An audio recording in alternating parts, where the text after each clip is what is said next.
आज का बाइबल का वचन जफन्याह का ग्रंथ अध्याय 3 वचन 1 से 2 और 9 से 13। और आज का सुसमाचार सन्मति के अनुसार अध्याय 21 वचन 28 से 32। जफन्याह का ग्रंथ अध्याय 3 वचन 1 से 2 9 से 13।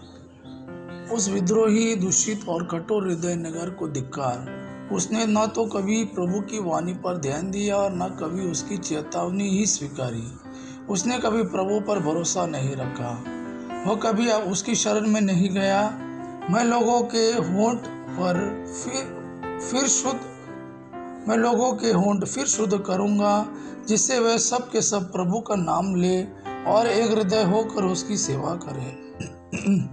इथियोपिया की नदियों में उस पार से मेरे बिखरे हुए उपासक चढ़ावा लिए मेरे पास आएंगे। उस दिन तुम्हें लज्जित नहीं होना पड़ेगा।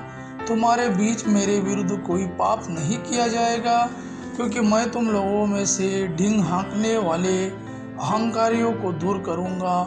उसके बाद मेरे पवित्र पर्वत पर कोई भी घमंड नहीं करेगा।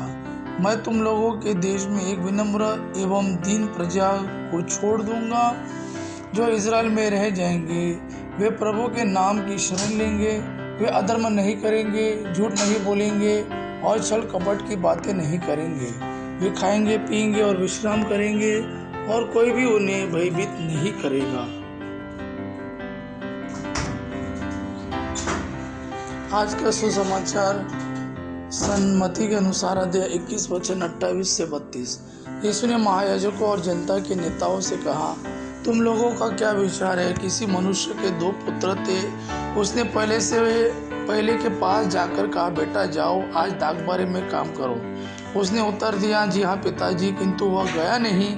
पिता ने दूसरे पुत्र के पास जाकर यही कहा। उसने उत्तर दिया, मैं नहीं जाऊंगा, किंतु बाद में उसे पश्चाताप हुआ और वह गया। दोनों में से किसने अपने पिता की इच्छा पूरी की? उन्होंने यीशु को उत्तर दिया, दूसरे ने।